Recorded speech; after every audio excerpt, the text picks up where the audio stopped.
just try to have her look directly. Yeah. Okay, so now, Cousin Priscilla, again, you said that you said you had 1 year about 25 ladies and young men that you introduced to the community. Right. Now, tell me, how did you get the money to do all of that?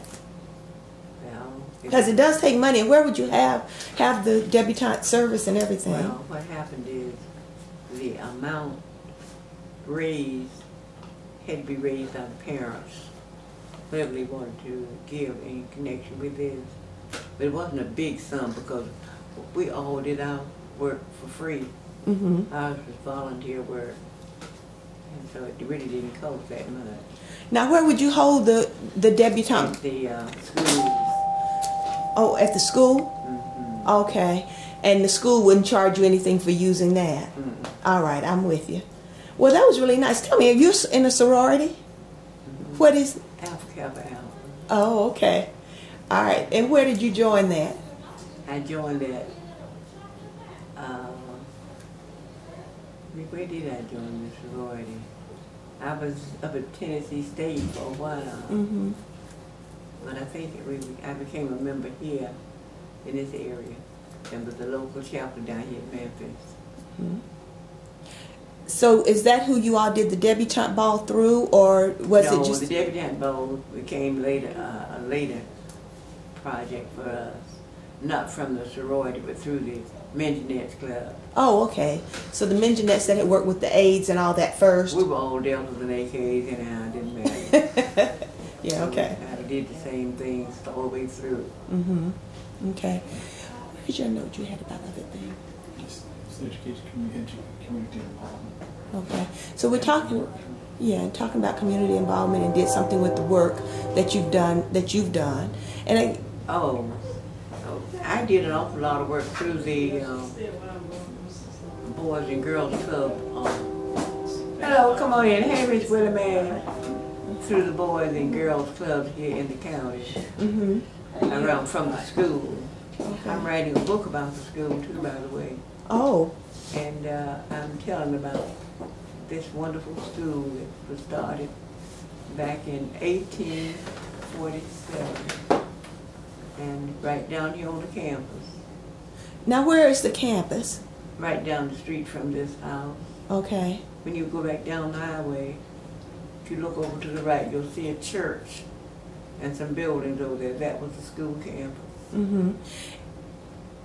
And tell us about the school. The school started out in 1847. But it wasn't supposed to be a school as per se. The church was the forerunner. The church was operated by the Episcopalians, and St. Paul's sort of tailed in because of the white congregation. They brought in the slaves into the church, and then later on the black people pulled aside and opened up a church of their own, still with the Diocese of Tennessee. And in recent years, we moved up here to the campus. We were way out in the rural area, but now we're right up here on the highway. Now, when you say in recent years, how recent do you mean did that happen? In 1943. Okay. That's why I said rural. Okay. So then the school, what grade level was the school? Did it cover from 1 to 12? What did it cover? 1 through 12 now. It ended up 1 through 12. It started out, well, it really started out in the upper grades. I would say maybe around 7th, 8th. The school was moved from Nashville, Tennessee. It used to be on the campus of this university. Oh. It was moved here in 1911. Oh, okay. And what was the name of the school? Hoffman St. Mary's. It had been a school set up just to train young men to be priests and girls to work as servants. Oh, really? Okay. And then once the school existed for so long, then it was switched over to Gala in 1935 in honor of Bishop Gala. Mm-hmm. He was interested in doing so many things and just making changes in the school. And in fact, all the priests we've had did everything they could to help the school grow. Mm-hmm. And to establish it, number one, they had to go through a lot of trouble to establish it. Mm-hmm. And then later on, they were able to help it grow. There were so many things they did to help it grow. So now, when is the book going to be published? I don't know. I gotta get some money. And what's the name of the book going to be? What do you have as your title? Name of the book is, what is the name of the book? Oh, okay. Well, you can tell me later. I'll have to tell you later, but I can't tell you right now. Oh, okay. Now, how near finished with it are you? I'm so nearly finished with it that I'm almost ready to go with it. Mm-hmm. I'm waiting now to send out information to former students to get a feedback. Mm-hmm. Oh, you're going to let them read it? Yeah, I'm going to let them read it, and I'm also going to let them give me some information on what the school meant to them in their future. Mm-hmm. Because I know it meant a lot to a lot of them. Mm-hmm. One young lady I talked to not so long ago went from here up to Tennessee State, and she stayed there as a teacher. We've had several to go into college work. Oh, that's great. After school. That's great. So, You know, another thing I'm interested about is, if you can remember, Cousin Priscilla, is family kinds of traditions and things like that. Like, are there things that the Brown family or our family did that was like a tradition kind of thing in celebration of holidays or, you know, anything? How do they? I don't remember that they did anything special, except the regular ones, Christmas. Mm-hmm. And what would happen at Christmas? What would that look like? Always a tree. Then next, homemade goodies. That was always a part of the Christmas celebration. Mm-hmm. The homemade cooking, good dinner. That's about it. Now, with this, when you were a child, would you remember then that your dad's siblings and all those folks would ever come together? Was it that big, or was it just mostly you, your mom and dad, and the children in your family? Just an immediate family. Okay. All right. So I was trying to get a sense of how much Tradition. Mm-hmm. Yeah. I can understand that. I don't remember anything more than that, except always oranges, raisins, and nuts. This would be Christmas gifts, huh? Christmas food, yeah. Christmas food. Okay. What kind of gifts did you get? Usually clothes. Something we needed. Mm-hmm. But I can remember food, especially. The house would be smelling like oranges. Mm-hmm. It'd be so wonderful. Well, just in terms of that, when you talk about it, did the children all help to cook, or was your mom the main person that did the cooking and the? Mama did the cooking. Mm-hmm.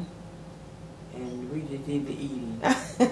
The good part. That was my part, eating. Mm-hmm. So wonderful. But you were the baby child, right? Baby. Mm-hmm. Okay. My family's about to leave us.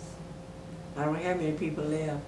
Mm-hmm. My brother, the last brother, died in 31. That was Herschel. No one died since, the last one died since 31. Who was that? William. William. Okay. My sisters are gone. Mm-hmm. My papa, my mama. I'm the last one single living. Okay. Well, Helen is your niece. Helen is my niece. Okay. She's Claretta's daughter. Mm-hmm. Jesse never had any children. Okay. And Claretta had 3. Helen, James, and Helen. Dorothy, rather. Okay. She had just those 3. Mm-hmm. All right. Well, I wasn't quite sure. Oh, okay, that's a good one too. Travel. Have you, I'm the traveler in the family. Tell us about that. During the years that I've been teaching in this county, I've gone off with school groups almost all over the United States. And in every instance, we had a great time. Mm-hmm. The last trip I took with a bunch of school kids was Washington, D.C. Mm-hmm. And before then, I took trips with the adult education. I was an adult education teacher for years here. Oh, really? Yeah, and I was a part of that organization. Mm-hmm. So I went with them wherever they went, just about. I think my most memorable trip was up to the state of Washington. Okay. And why was that a memorable trip for you? Well, I think it's memorable because I had never seen that part of the world. And it was snowing all the time. We were up in that part of the area. And traveling in all that snow was interesting for me. Mm-hmm. Yeah, Southern girl up in the Northwest. Yeah, to see all that good snow. And to meet all the wonderful people up there. Then another time I enjoyed was when we went to, we traveled throughout Tennessee with adult education groups. Mm.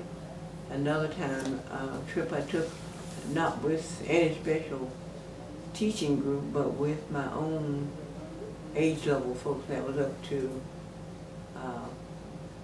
Michigan, Martha's Vineyard. Mm-hmm. I had never been up that way, and I enjoyed it immensely. That was a beautiful trip. Mm-hmm. Have you traveled outside of the United States? Where? London. To London? We went to England. Mm-hmm. And went all over England. Mm-hmm. Had a chance to go over to France, but we didn't want to go. I didn't much want to go over there because we could see it from where we were. We could see France right across the channel. Mm-hmm.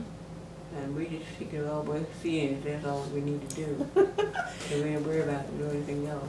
Now, which group did you travel abroad with? Which group did you go to? I went abroad with a high school group from Tipton County. Mm-hmm. Okay.